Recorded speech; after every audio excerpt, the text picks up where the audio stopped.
Desde la Ciudad de México para el mundo, Yus Canal Multimedia Radio.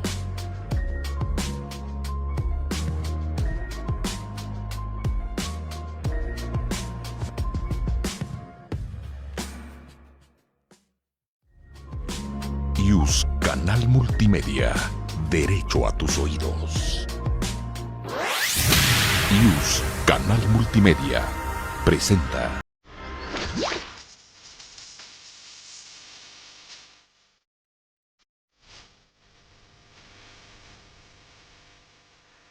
Trabajo, luego existo. Un programa del Colegio de Profesores de Derecho del Trabajo, Conducido por Enrique Larios.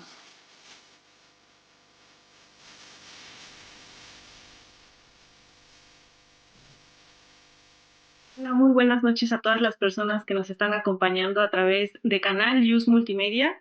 Estamos iniciando una sesión más de la 15ª temporada de Trabajo, luego existo, un programa que es para todas y todos ustedes, y el cual pues coordina el doctor Enrique Larios, a quien emitimos un saludo y una gratitud por permitirnos estos espacios de diálogo. De igual manera, agradecemos a la Facultad de Derecho por darnos la oportunidad de instar esta sección y de presentar con ustedes un tema como todos los que hemos presentado en este semestre, muy importante e interesante porque se encuentra día a día en la materia de derecho del trabajo. Se trata de la discriminación y violencia laborales, medidas de prevención, investigación y erradicación. Antes justo de comenzar este tema, pues me voy a dar lugar a presentar a las personas que están con nosotros para que pues justamente a través del diálogo de esta sesión puedan solventar alguna inquietud a través de redes o en su caso dejar algún comentario para ambas. Como pueden ver en pantalla, nos acompaña la doctora Carla Jiménez Juárez, a quien le doy la más cordial bienvenida y la gratitud por haber aceptado nuestra invitación, doctora. Sabemos que, pues, a pesar de las actividades que le rodean, se ha dado el tiempo para estar con nosotros. Bienvenida. Muchísimas gracias, maestra Marisol. También vamos a dar la bienvenida a nuestra alumna María Fernanda Gómez Luna, quien es estudiante de la Facultad de Derecho. Ahorita les presentamos a ambas personas de manera más detallada, pero que también le agradecemos por haber aceptado la invitación que le ha extendido el colegio de estar el día de hoy con nosotros. Bienvenida, María. Muchísimas gracias, el gusto es mío. Buenas noches. Bien, pues vamos a presentar a las personas que nos están acompañando para que, insisto, si alguna de ustedes que nos está escuchando tiene alguna duda, algún comentario, este espacio es totalmente suyo. Me voy a permitir presentar a la doctora Carla Jiménez Juárez, quien es nuestra invitada el día de hoy, para hablar sobre la discriminación y violencia laborales, medidas de prevención, investigación y erradicación. Dentro de la formación académica y especialización, nuestra invitada es licenciada en Derecho por la por la Universidad Autónoma Metropolitana, es maestra en Derecho por la UNAM y doctora en Derecho por el Instituto Nacional de Desarrollo Jurídico. Además, ha cursado varios posgrados internacionales en Derechos Humanos Laborales, en Derecho del Trabajo y en Justicia Laboral. Por lo que hace a su trayectoria profesional, ha desempeñado diversos roles clave en el ámbito judicial como conciliadora, auxiliar y posteriormente presidenta de Junta Especial en la Junta Local de Conciliación y Arbitraje de la Ciudad de México. También ha sido subdirectora en la Unidad de Prevención y Combate a la Violencia Laboral en el Consejo de la Judicatura Federal y de igual modo es reconocida por su labor en la promoción de la justicia laboral y recibió el reconocimiento de la trayectoria profesional en el año 2023.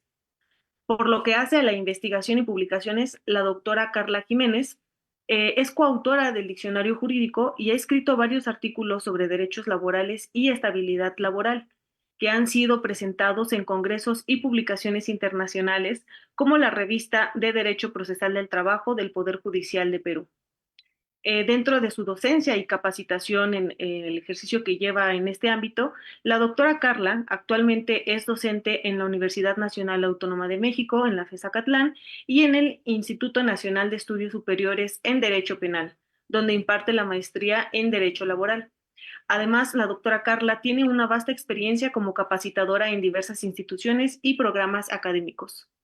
Finalmente, podemos decir que en el ámbito de su compromiso social, la doctora Carla Jiménez Juárez, a lo largo de su carrera, ha sido una defensora activa de derechos laborales y de la mediación, impartiendo para ello cursos y conferencias en temas de conciliación, derechos humanos laborales y perspectiva de género, contribuyendo a la formación de profesionales del derecho.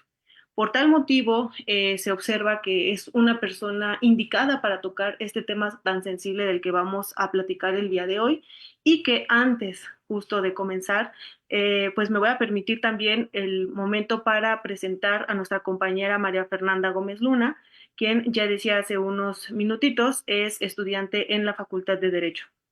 Actualmente tiene 21 años, es licenciada en danza contemporánea, egresada de la Escuela Nacional de Danza Clásica y Contemporánea, perteneciente al Instituto Nacional de Bellas Artes y Literatura desde julio del 2023. En 2021 se convirtió en estudiante de la licenciatura en Derecho en el sistema escolarizado de la Facultad de Derecho de la UNAM. Actualmente se encuentra cursando el séptimo semestre de la carrera, manteniendo un promedio de 9.8 de calificación. Participó en la mesa de diálogo Jóvenes y el futuro de la justicia, presidida por el exministro Arturo Saldívar en febrero de 2024. Fue semifinalista del concurso de debate Copa Puma, celebrado en la Facultad de Derecho en agosto del 2023. Y podemos decir también que nuestra alumna fue publicada en la revista Abogada en su publicación de enero de 2023 por el ensayo de investigación sobre la violencia vicaria.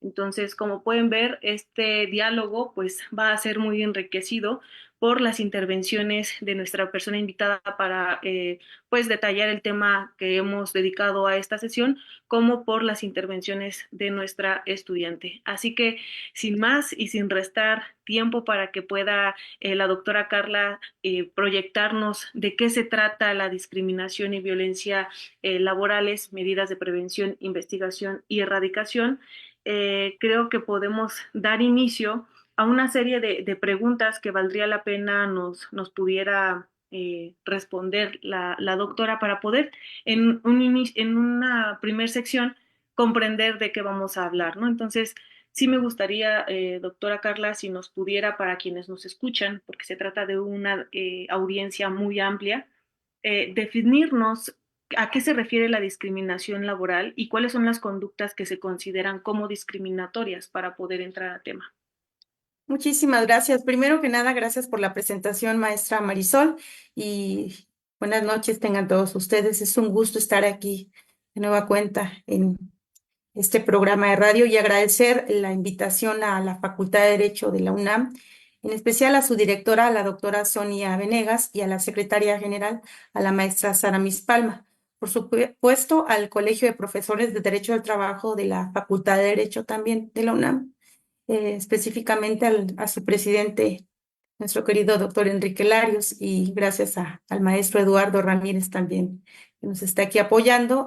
También agradezco a María Fernanda Gómez, la estudiante que está aquí presente para analizar este tema, que me parece que es un tema pues bastante relevante, ¿no? La pregunta es, primero, para poder hablar sobre discriminación, había que entender como una definición de discriminación en el empleo.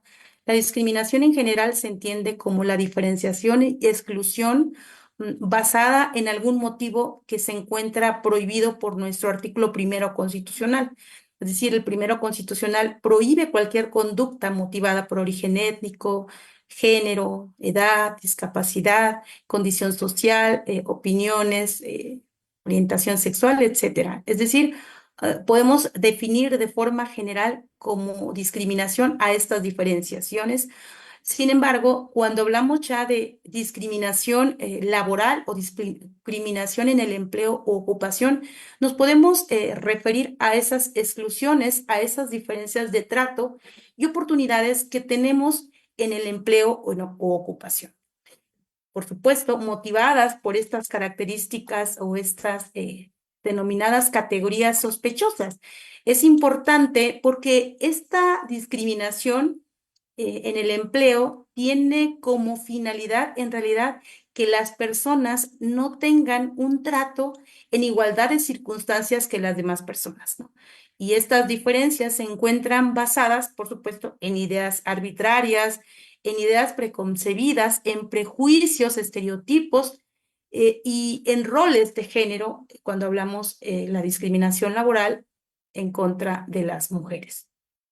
Estas diferenciaciones, por ejemplo, son muy comunes en el ámbito laboral desde en todas las etapas de la relación de trabajo, desde la contratación, el establecimiento de las condiciones laborales, pero también la permanencia en el empleo. ¿Por qué decimos que es importante en todas las etapas? Es muy común que en las convocatorias u ofertas de trabajo, no sé si ustedes han observado que se fijen requisitos basados en estigmas, en estereotipos, por ejemplo, ¿no? Se contrata mujer alta, delgada, persona de menos de 35 años, mayor de 18 años, se solicita persona joven, dinámica. Es decir, estas ofertas de trabajo, estas convocatorias, están basadas en estos estereotipos. Para poder determinar si esa convocatoria no está basada en un motivo arbitrario, pues evidentemente tendría que estar relacionada con las habilidades u aptitudes que se requieren para desempeñar el trabajo. Sin embargo, pues sabemos que no es así. ¿Por qué? Porque al final, si estamos hablando de un juicio laboral, quien tendría la carga de la prueba para demostrar que no existe discriminación en una convocatoria es el patrón. En materia de trabajo, cuando hablamos de discriminación directa, no es un tema tan complejo porque podemos decir, bueno, pues hay discriminación indirecta cuando un patrón se niega a contratar también a una persona por estar embarazada, por estar casada, por tener hijos o bien se solicitan certificados de no embarazo para que se pueda ingresar a una fuente de trabajo. Esto, independientemente de que también son conductas que están prohibidas, no solo por el artículo primero constitucional, sino también por nuestra propia Ley Federal del Trabajo que define el trabajo decente como aquel en donde no existe discriminación por ningún motivo. Pero también la propia Ley Federal del Trabajo define o prohíbe estas conductas porque son consideradas como discriminatorias.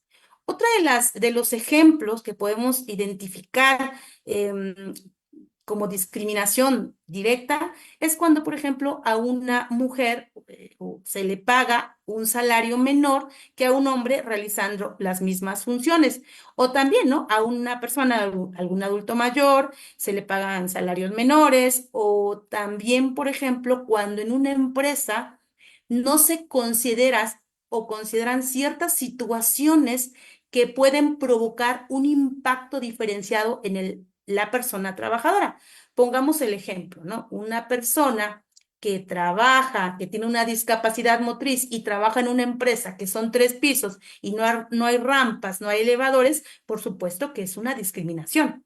O también, por ejemplo, conductas de acoso que vamos a ver más adelante, que estas son conductas en realidad consideradas como violencia laboral. Pero también estas conductas pueden ser consideradas como discriminación.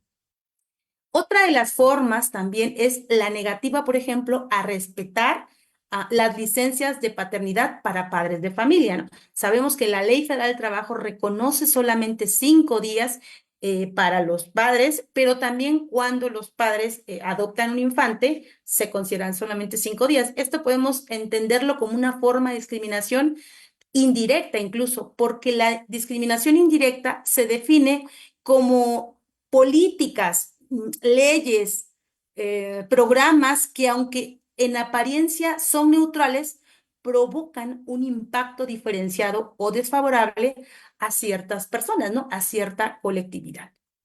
La discriminación indirecta, digamos que es un poquito como más compleja, sin embargo, sí la podemos identificar, ¿no? Por ejemplo, requerir experiencia laboral de un determinado número de años, lo que puede excluir a jóvenes con poca experiencia, ¿no? O ya de forma directa solicitar, lanzar una convocatoria en un determinado número de edad, por ejemplo, 35, menos de 35, más de 35, es decir, ¿Por qué? Porque esto no se ajusta en realidad a las funciones, habilidades o capacidades que se tendrían que requerir para una empresa, ¿no?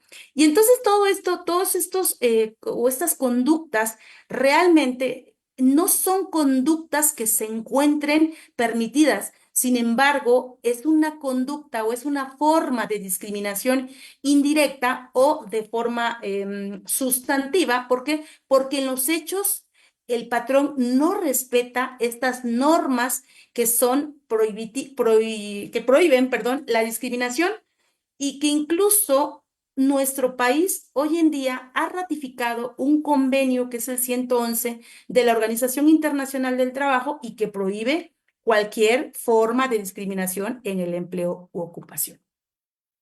También, bueno, aquí habría que resaltar que este tema de la discriminación es un tema que tiene que ver con una cultura, con una forma de ser, no solo de los mexicanos, ¿no? Sino una forma de ser de la población en general.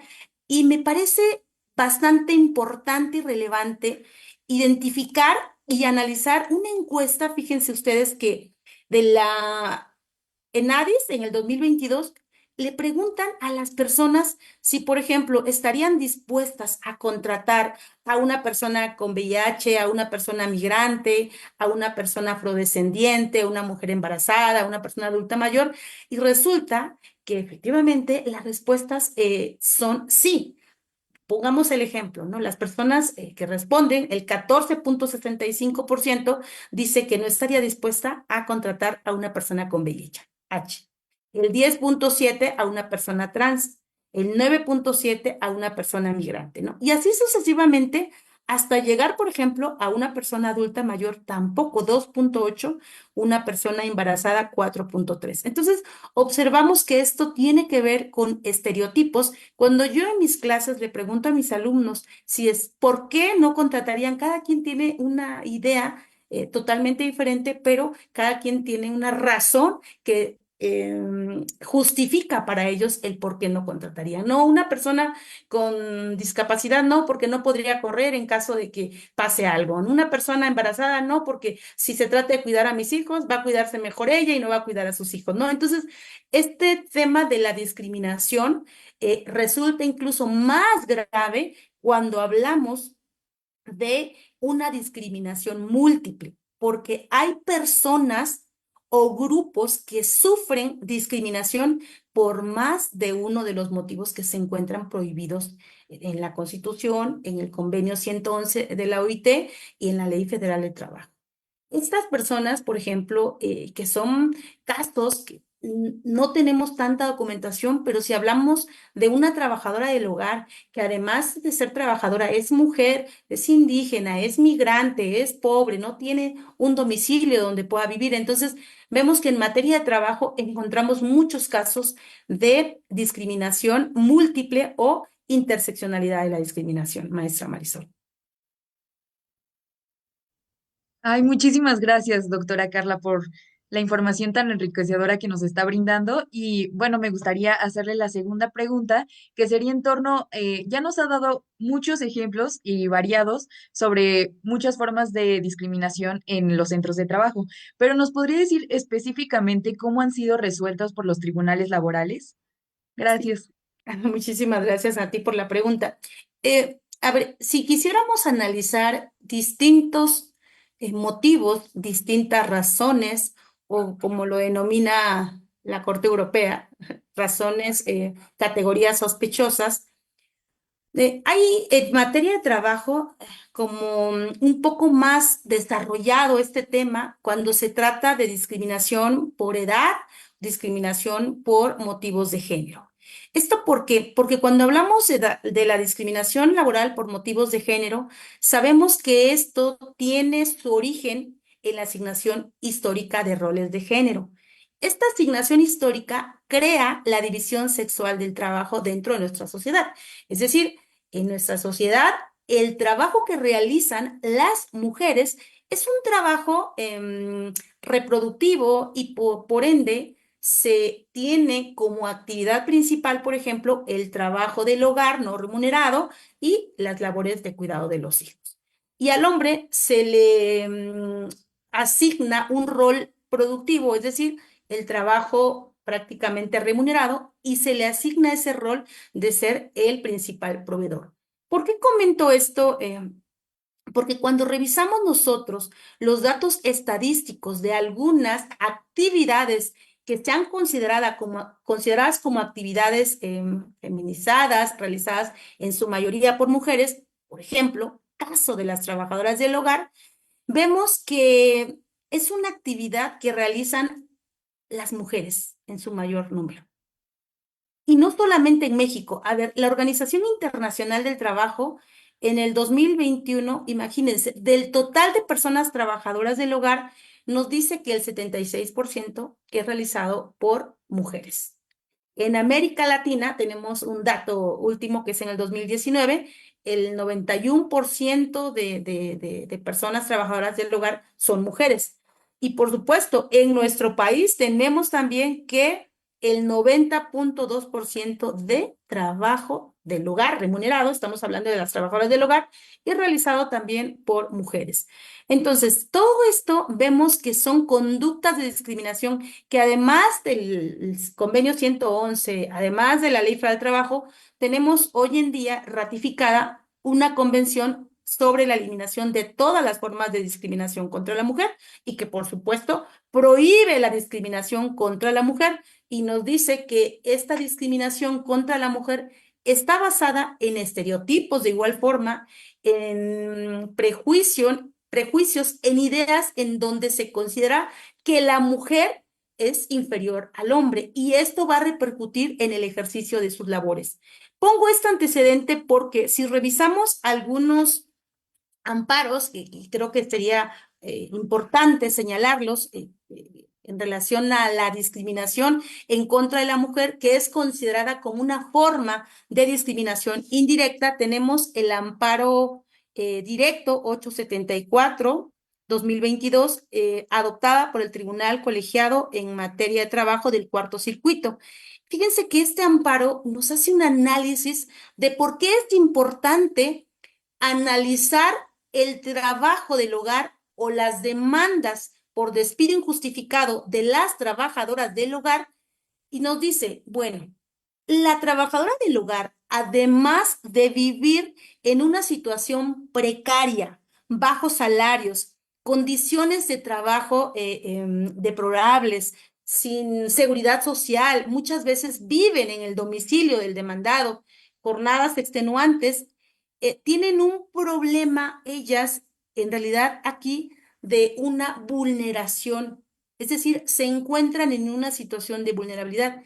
Y resulta que estas personas, de acuerdo a los datos que les acabo de mencionar, pues son mujeres en su mayoría.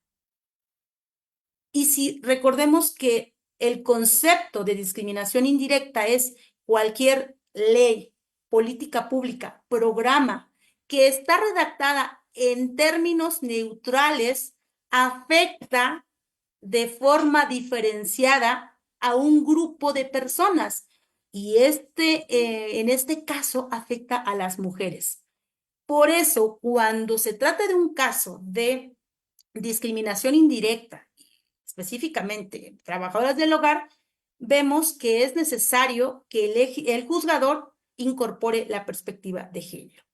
Otro de los amparos también directos, que es el 9/2018, este fue adoptada por la segunda sala de la Suprema Corte de Justicia, que si bien ya quedó rebasado porque hoy en día la Ley Federal del Trabajo ya obliga a los patrones a asegurar a las trabajadoras del hogar ante el Instituto Mexicano del Seguro Social, pero este amparo nos decía que el hecho de excluir a las trabajadoras del hogar del régimen voluntario de seguridad social implica que hay una discriminación indirecta. ¿Por qué? Porque hay un trato diferenciado. Incluso se llegó a declarar esta ley, esta norma o esta disposición de la Ley Federal del Trabajo y de la Ley del Seguro Social como inconstitucional. Entonces, digamos que es como lo más avanzado en materia de mujeres. Pero también hay un amparo directo que es también muy relevante es el 564/2022, que nos habla, por ejemplo, de un caso, fíjense, ni siquiera, es decir, no está tocando específicamente el tema de la perspectiva de género, sino está tocando el análisis de este caso bajo el principio de igualdad y no discriminación. Se trata del despido de una trabajadora que es rescindida por haber faltado más de 3 veces en un periodo de 30 días, por supuesto, en términos del artículo 47 de la Ley Federal del Trabajo.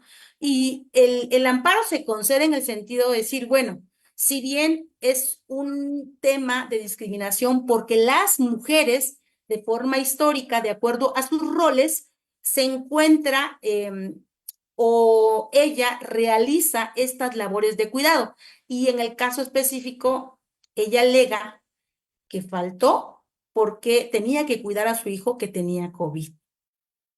¿Qué dice el colegiado? Que aquí tenemos que tomar, no podemos exigirle a esa trabajadora que acredite los motivos del por cual no se presentó. Simplemente basta que demuestre con notas, con documentos de que estuvo hospitalizado, de que estuvo atendido el niño. ¿Por qué? Porque aquí es un tema que tiene que ver con una discriminación indirecta.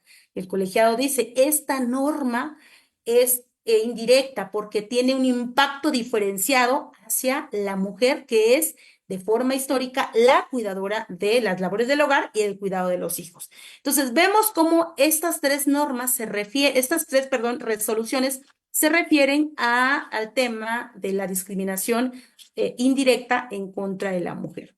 Pero vamos a ver, yo no sé si de tiempo, maestra Marisol, si quisiéramos analizar otro así como de forma final, porque me parece como bastante relevante el amparo directo en revisión 992/2014 de la primera sala de la Suprema Corte de Justicia de la Nación. Sí, si gusta, y enseguida pasamos al tema entonces de violencia, que también es otro de los que hemos encuadrado en esta charla. Así es, maestra Marisol. Entonces, aquí se refiere a la edad como factor de discriminación en el mercado laboral.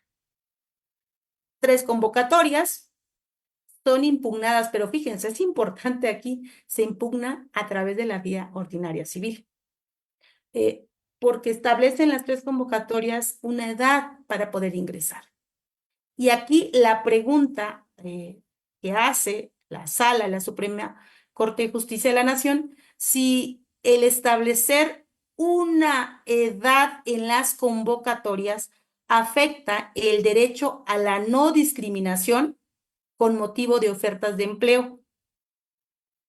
Y la respuesta es que efectivamente, si no existe una razón justificada del por qué se está exigiendo una edad para poder ingresar a una fuente de empleo, podemos estar en un caso de discriminación directa por motivos de edad, basado, por supuesto, en estereotipos asociados para la edad, porque a los adultos mayores, por ejemplo, hay un estereotipo de que los adultos no son productivos, de que no se pueden adaptar a los cambios, de que no se pueden ajustar a las decisiones o tienen poca capacidad.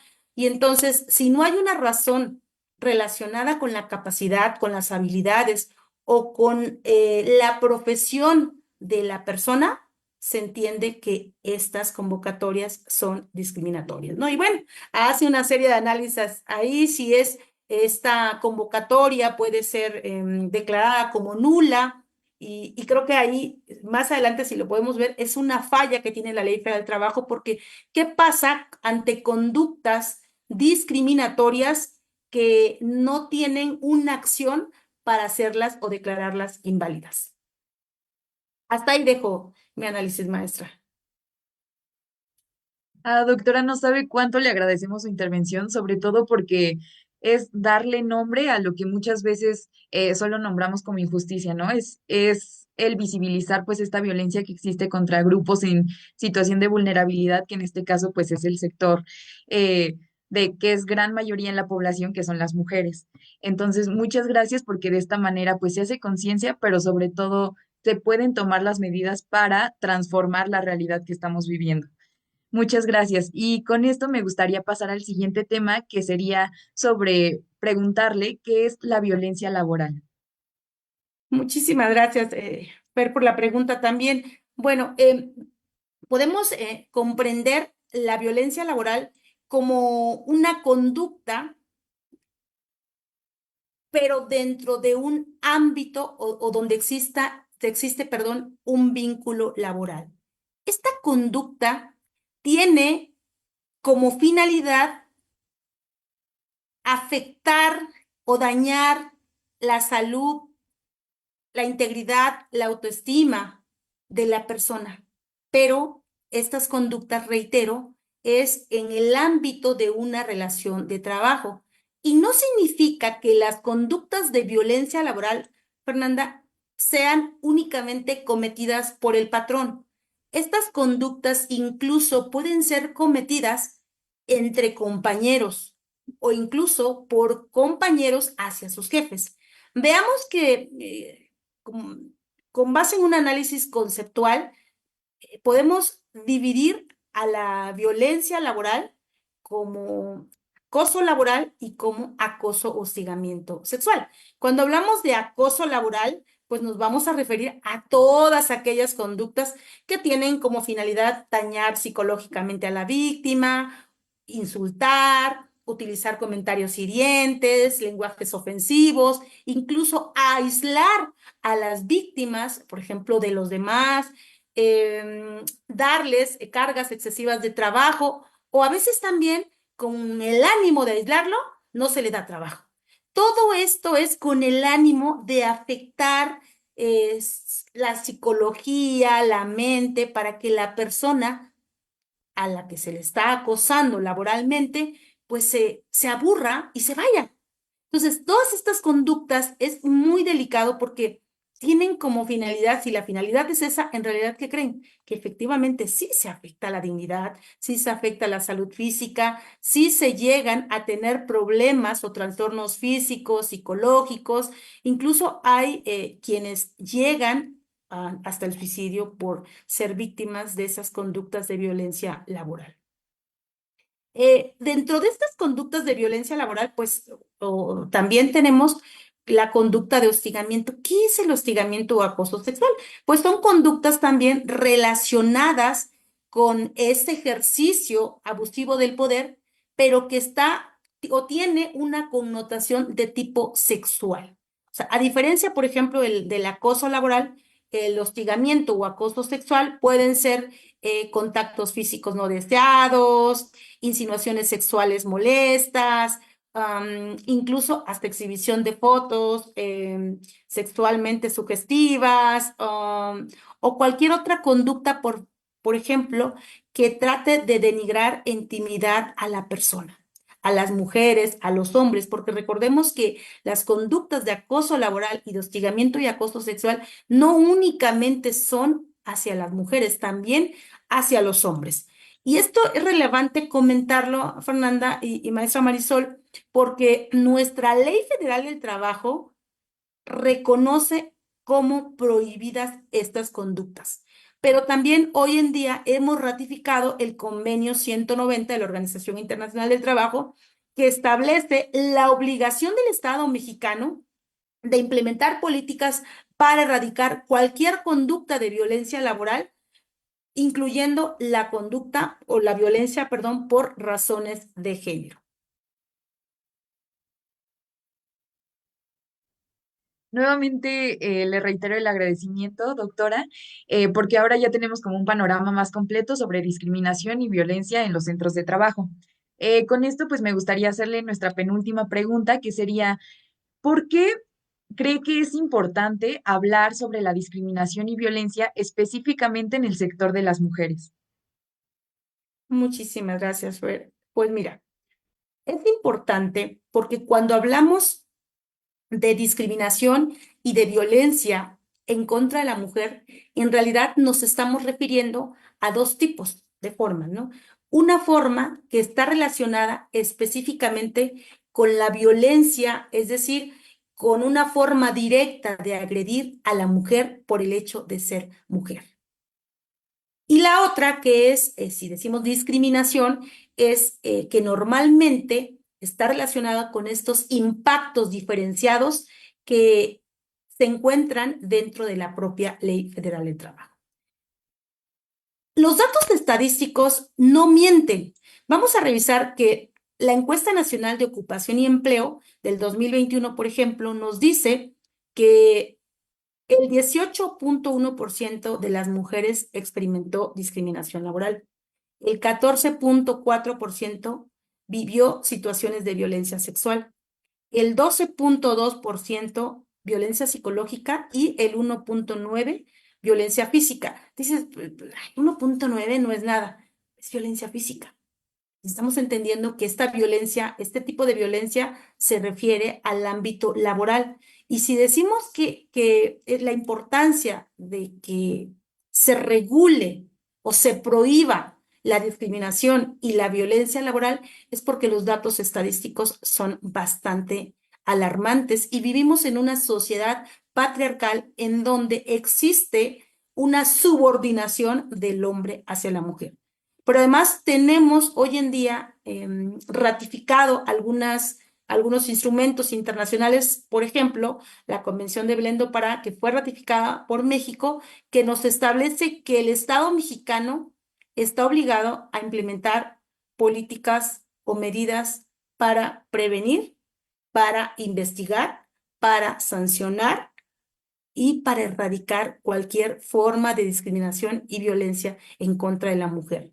Y si revisamos también nuestro artículo primero constitucional, nos establece la obligación del Estado mexicano, de todas las autoridades, de que cuando se trate de una violación a los derechos fundamentales, incluyendo la violación al derecho a la igualdad y no discriminación, está obligado a implementar medidas también para prevenir, para investigar, para sancionar y para reparar cualquier tipo de discriminación y violencia. Y en materia de trabajo, pues bueno, no estamos lejos de que estamos hablando de un derecho, de la violación a un derecho fundamental que es el derecho al trabajo. Incluso la propia Ley General de Acceso de las Mujeres a una Vida Libre de Violencia, que creen que reconoce la violencia laboral, es decir, vincula el tema de la discriminación y la violencia laboral. Y nos dice que cuando hay discriminación, hay violencia laboral. ¿Qué es la violencia laboral para esta ley? Pues es aquella que se ejerce contra la víctima y consiste, por ejemplo, en dañar la autoestima, la salud, pero también está relacionada, por ejemplo, con esta negativa a contratar a la víctima por embarazo, por ser mujer, a respetar su permanencia o condiciones generales, por estar casada, por tener hijos, por estar embarazada, por cualquier motivo relacionada con su sexo o género. Pero también nos dice que cualquier tipo de discriminación por condición de género es una conducta prohibida o considerada como violencia laboral. Pues vaya que son temas muy complejos, doctora, pero en este programa nos ha detallado las características particulares de cada uno de ellos para irlos identificando y verlos en la práctica, ¿no? A veces, desafortunadamente, tenemos vivencias en las que pues tardamos en aceptar que estamos en una situación como tal, pero son claras, ¿no? Son claras y usted nos ha dado justo los ejemplos que podrían estarnos suscitando y pues debemos atenderlos. En redes sociales es muy saludada y también nos comentan, justo la excelente ponencia que nos está dando. Entre ellos nos escribe Silvia García Romero, pero también tenemos algunas preguntas que espero en estos minutitos que nos quedan pueda apoyarnos para solventar. Eh, Voy a dirigirme a la de Lomasto Soberano.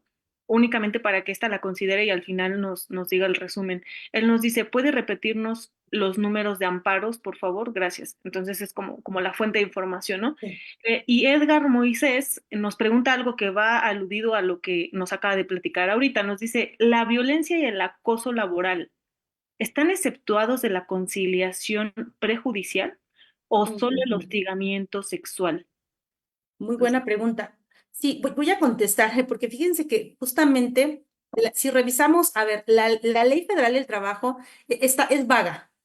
Dice, los casos que están exceptuados de agotar la instancia prejudicial, nos dice, son aquellos casos donde exista discriminación, violencia, acoso, todas las conductas que están relacionadas con temas de discriminación. Es decir, no todas las conductas de violencia, pero sí cuando hay violencia, cuando hay discriminación por los motivos prohibidos en el artículo primero constitucional. No se refiere a todos, pero tendría que ser la edad, el género, la identidad, la nacionalidad, todo lo relacionado con discriminación. Incluso si hablamos de violencia laboral, de hostigamiento y acoso sexual por motivos de género, también están prohibidos de agotar la instancia prejudicial. Sin embargo, aquí es muy importante mencionar que el hecho, a ver, digamos que existen como dos criterios. Hay quienes dicen que definitivamente estas conductas no pueden ser conciliables porque se encuentran prohibidas, pero no prohibidas por los instrumentos internacionales, sino por ahí una recomendación, una observación, perdón, de la CEDAW, que dice que no se pueden someter a estos tipos de conductas de violencia en contra de la mujer a conciliación o a mecanismos alternos, ¿no? De resolución de controversias. Sin embargo, hay un apartado donde dice siempre y cuando exista un equipo especializado que ayude, por ejemplo, y especializado se refiere a quién, pues a psicólogos, a personas que son peritos en violencia de género, a que la persona que ha sido víctima de violencia pueda dar un consentimiento, porque el consentimiento está viciado. Entonces, creo que aquí es relevante. Y si revisamos la propia Corte Interamericana sobre Derechos Humanos, tiene una figura que se llama solución amistosa. Y se han presentado casos, por ejemplo, incluso de violencia de género, en donde haya una amigable conciliación o una solución amistosa. Pero no puede ir más allá de los estándares de protección de los derechos humanos. Es decir, no se puede renunciar a los derechos que tienen que ver con las medidas de reparación integral hacia las víctimas de violencia de género. No sé si queda claro, maestra Sí, Marisol. muchísimas Y del gracias. otro, si quieren ahorita, de los números de amparo, si tienen oportunidad, de todas formas, si gustan, les dejo mi correo, me pueden Ah, mandar un correo, y se los mando, así completos, más se los mando completos. Sí, porque sí, son fíjate que- 4 y de hecho les voy a pasar uno que ya no me dio tiempo revisarlo, pero es muy importante porque este sí es una jurisprudencia y que tiene que ver con, a ver, con la discriminación por edad cuando se trata de una oferta o de una convocatoria. ¿Quién es responsable solamente? ¿El oferente de la convocatoria o la plataforma que divulga o apoya a la difusión de esa convocatoria? Entonces, aquí de forma general les voy a comentar. Dice la jurisprudencia, no basta con que la plataforma dice que se prohíbe la discriminación, tiene que implementar medidas a fin de que las empresas que ofertan una convocatoria, por ejemplo, discriminatoria por edad, no viole este principio. ¿De qué forma? Ah, bueno, en los formularios no tendría que poner, no sé, se ofrece este trabajo, se oferta este trabajo para personas que son mayores de 20, menores de 40, ¿no? Pues porque puede ser motivo para seguir discriminando, o que sea mujer o que sea hombre. Y si no lo hace, es responsable también de discriminación. Sí, pues son interesantes los casos que se van presentando y más cuando ya comienzan a intervenir en ellos algunas herramientas tecnológicas, ¿no? Para poder emitir un criterio.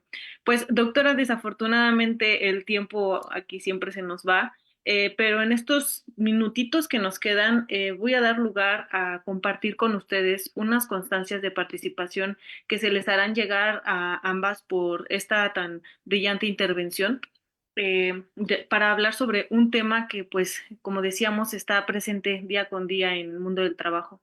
La constancia expresa lo siguiente: Colegio de Profesores de Derecho del Trabajo otorga la presente constancia a la doctora Carla Jiménez Juárez por sus conceptos vertidos en su participación dentro del programa de radio que transmite Canal Yus Multimedia, Trabajo Luego Existo, 15ª temporada, en Ciudad Universitaria, Ciudad de México, por mi raza hablar al espíritu, 5 de noviembre de 2024, y la firma el doctor Larios. Esto como gratitud, doctora, de haber apoyándonos en este tema tan importante que es la discriminación y violencia laborales, medidas de prevención, investigación y erradicación.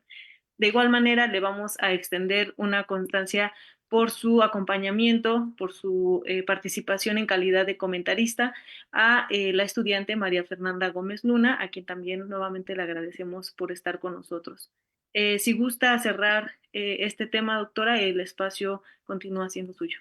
Muchísimas gracias, maestra Marisol. Bueno, sí, para cerrar el tema, ¿no? ¿Por qué el nombre de medidas de prevención, investigación y reparación? Ya adelanté un poco que tiene que ver con esta obligación de implementar políticas o medidas para prevenir. Hoy en día hay una obligación reconocida en la Ley Federal del Trabajo de las empresas de implementar protocolos para prevenir la discriminación por razones de género y atender, casos o atención de casos de violencia y acoso, hostigamiento, incluyendo el trabajo forzoso infantil. ¿Esto qué significa? Que en todas las empresas tendría que haber un protocolo que investigue, que tenga como finalidad implementar reglas para investigar todas las conductas de discriminación y todas las conductas de hostigamiento, acoso sexual, violencia. En estos protocolos, fíjense que tendría que existir, por ejemplo, políticas de cero tolerancia. Se tiene que implementar comités, ¿no? Comités que se encarguen de investigar cuando hay una queja por violencia laboral, por hostigamiento. Tiene que haber un procedimiento y tiene que haber medidas de protección para la víctima. De forma general, digamos que es prevención, pero se investiga. Investigación, la Ley Federal del Trabajo, las normas tendrían que establecer los procedimientos para presentar quejas por discriminación o por violencia laboral, acoso laboral, hostigamiento, acoso sexual. Hoy en día tenemos mecanismos. Las conductas de discriminación, de violencia, acosos u hostigamiento sexual están prohibidas en los códigos penales. Pero también la ley, por ejemplo, federal para prevenir la discriminación y la ley para prevenir la discriminación en la Ciudad de México, consideran estas conductas como faltas. Y cuando una persona que ha sido víctima de discriminación puede acudir no únicamente ante las instancias laborales, sino también ante la COPRED, ante la CONAPRED o ante las fiscalías para reclamar. Sin embargo, en materia laboral hay una laguna, nos quedamos cortos. La Ley Federal del Trabajo dice que el trabajador que es un acosador o violentador se le puede despedir de forma injustificada, pero el trabajador que es víctima de estas conductas puede solicitar la rescisión por causas imputables al patrón. Pero ¿qué pasa? ¿Por qué no existe una acción específica para reclamar la nulidad, por ejemplo, de las convocatorias discriminatorias para declararlas nulas, o también cuando existe una discriminación en el establecimiento de las condiciones de trabajo? Y bueno, por supuesto, el establecimiento de cargas probatorias, de medidas, por ejemplo, de reparación integral cuando se trate de discriminación, de violencia por motivos de género o por cualquier otro motivo que son consideradas como discriminatorias.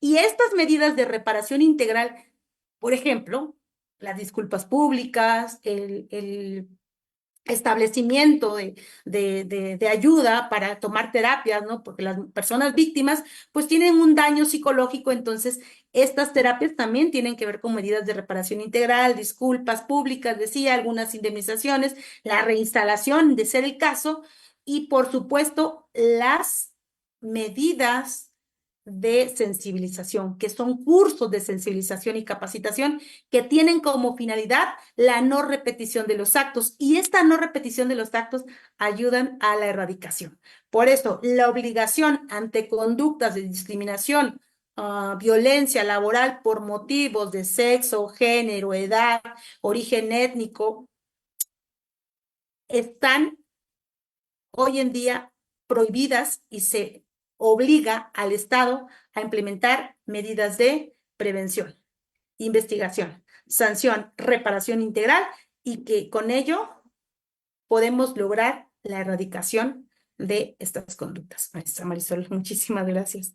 No, al contrario, doctora Carla, incluso con esto pues damos lugar a cerrar de manera completa el tema, aunque como hemos indicado, pues es un panorama general de lo que hemos denominado el día de hoy, es un tema muy amplio, pero para eso están estos diálogos, para que conozcamos a las personas expertas en el tema, y quienes nos escuchan, pues si tienen la oportunidad de seguir las líneas de investigación de estas personas invitadas, pues tendrán el contacto directo. Ya nos ha comentado la maestra que nos va a compartir el suyo para poder enviarnos los amparos que ha pronunciado y pues alguno que otro caso que haya sido relevante en el tema.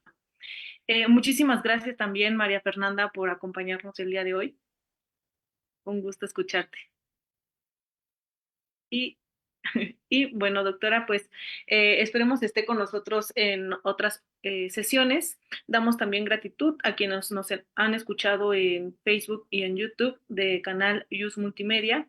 Agradecemos al maestro Eduardo Ramírez por acompañarnos en todo momento a través de controles, así como también agradecemos y enviamos un saludo al profesor Eduardo Lataván, quien el día de hoy no pudo acompañarnos por cuestiones laborales. Sin embargo, también está atentos de todos nosotros y de la transmisión de esta charla. Sin más, tengan todos ustedes una excelente noche. Nos estaremos viendo el próximo martes. La Facultad de Derecho agradece a quienes realizaron este programa, conductores, invitados y productores, quienes participan de manera honoraria. En News, Canal Multimedia. Derecho a tus oídos.